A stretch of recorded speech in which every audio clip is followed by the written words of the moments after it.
What's going on, and welcome to a brand new episode of Hair Mistakes That Age You Faster, Subscriber Edition. Yes, if you're new to this series, this is actually where people send in photos, subscribers from this channel send in photos, and then I randomly pick one and I show them to you, and then I go through potential mistakes that they could be making with their hair, and more importantly, how to address those mistakes, modify them a little bit so that, well, they can get a more youthful look. Yeah, it's a lot of fun, and people seem to love it. So today is no different, and if you're new to the channel or new to me, my name is Justin Hickox. I've been doing hair since 1995, and I prefer to take you on adventures while I teach you about hair. I'm not a huge fan of sitting in the salon in front of a white wall, so you get this stuff outdoors. Yeah, Faves. Today deals with two of the most common mistakes that I see. I'm telling you, I've been wanting to tackle these, but I haven't had the chance, and today it's gonna happen. And at the very end of this video, you're gonna wanna stick around because I actually address a question that I get asked quite often, and it's really, really, really important. Yeah, so there you go, stick around. But as for now, it's all that said and done. Do you wanna meet a model? Yeah, let's do that. Okay. Okay, we ready to meet her? Okay, now before we jump in, as I say in every single one of these videos, I expect that the comment section stay respectful. These are real human beings. They're being kind enough to put themselves out there so that I can basically tear their photos apart. It's bad enough already that I'm doing it. Nobody else needs to do it for me, okay? But with that said, like I said before, you guys have been amazing in the comment section, so don't think that that goes unnoticed. I very much appreciate the support, and I appreciate the feedback and the conversation. So stick to doing that. It's important. All right, now let's introduce you to the model. Today's model is Stacy. Now, first of all, Stacy, thank you so very much for submitting your photos to be part of this whole series. I very much appreciate it. When I first saw this photo, I thought, you know, there's not really a lot of mistakes going on here. It's pretty good. Like, I'm gonna be kind of hard-pressed to find something to really address. What I see as being the common mistakes that happen when we get to the profile. Now, I've said in other videos multiple times before, we have a tendency to look at each other from some sort of version of a profile. I've had people say, no we don't, we look at each other straight on. Okay, yes, this is true. We do look at each other straight on at sometimes as well.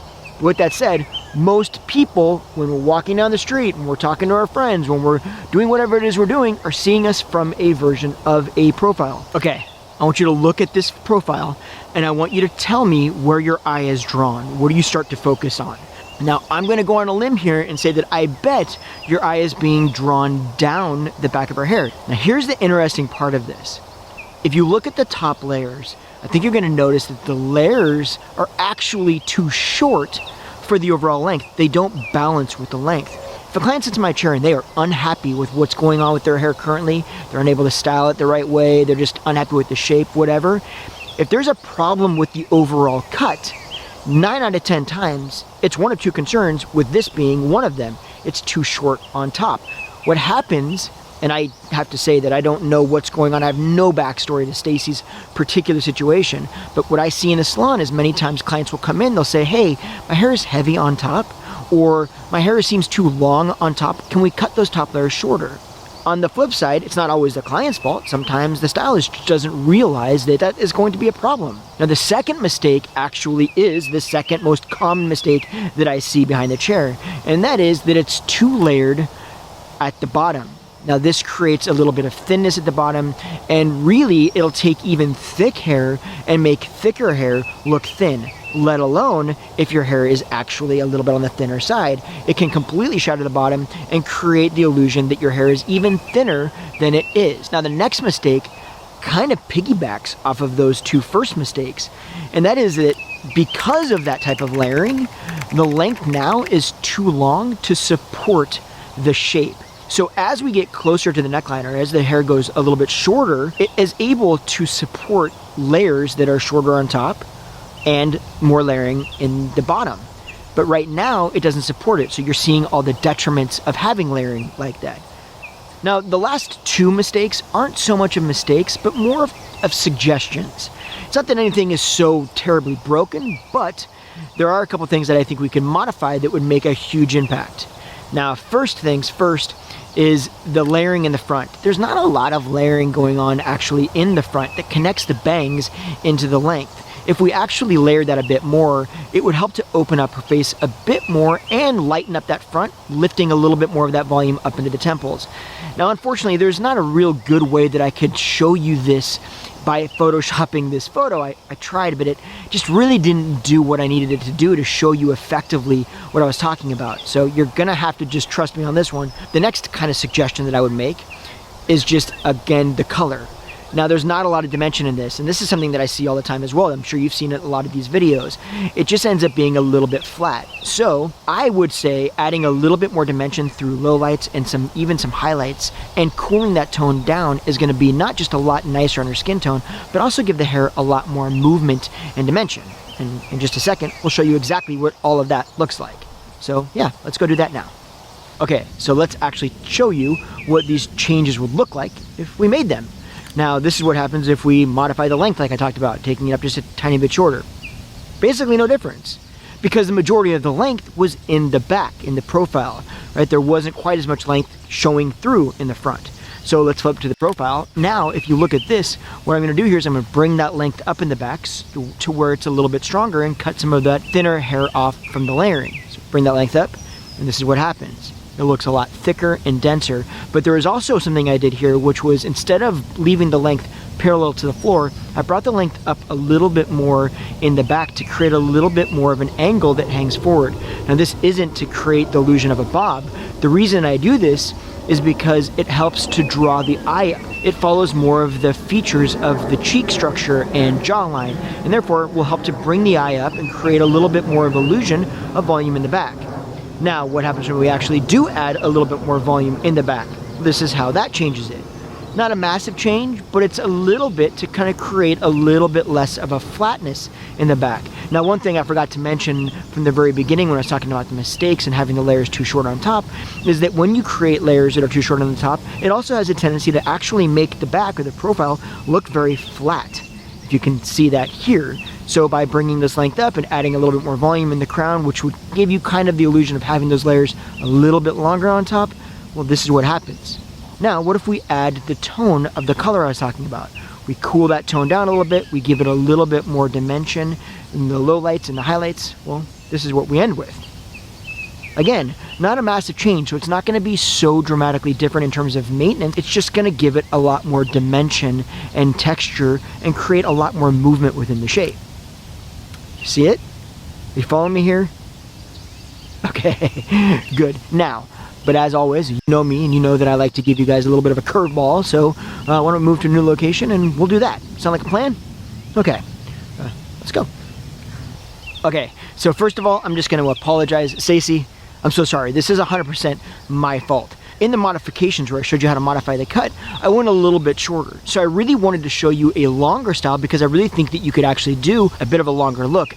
But unfortunately, I didn't do a very good job of explaining to people what kind of photos they should take and send to me in these submissions. And so therefore, when I received Stacy's photos, they weren't actually far enough away so that I could get a full upper torso and actually show you effectively what a longer shape would look like. Because the minute I put it on her head, all you would see is basically from the collarbone or so up. So you really wouldn't get an idea of it. That is 100% my fault. So what I ended up trying to do was put Stacy's face on another person instead, so you could see their hair, and that looked ridiculous. Should I show you? Do you want to see what it looked like? Oh my god, Stacy, I'm so sorry. Okay, so let's back up. This is absolutely no indication of what a longer shape would look like on Stacy. So please ignore that you even saw that. I know you can't unsee it, but just ignore it, okay? So I'm going to show you a couple different options that I think would look fantastic and explain why I think they would look good. Stacey's already adding some wave to her hair, so something a little bit on the longer side wouldn't be a bad move at all. In fact, as long as we have a little bit of broken up shape through the front, maybe even some curtain style bangs, anything like in these ranges would look great on her. It's a little bit on the longer side. It gives you a lot of opportunity to be able to pull your hair back and let some pieces fall down. So to me, I think a longer version would be a fantastic opportunity for you. But as always, the question is going to lay on you guys. What do you think? Honestly, what way would you go? Would you go to just a slight modification, or would you move to a longer shape? I'm curious. But before you answer that, or you can answer it now, but before you leave, I want to head over here. Let's talk about a question that I got asked that I think is very important for you to understand. So trust me on this. Don't miss this. Give me one more minute. Okay, hold on a sec. Okay, so I told you I was going to talk about this question that I get. Well, this is the question, which is basically about the calligraphy technique for cutting hair and what my thoughts are on it. And really, this is a part of a larger question that I get asked. People constantly ask me about my opinion on different techniques.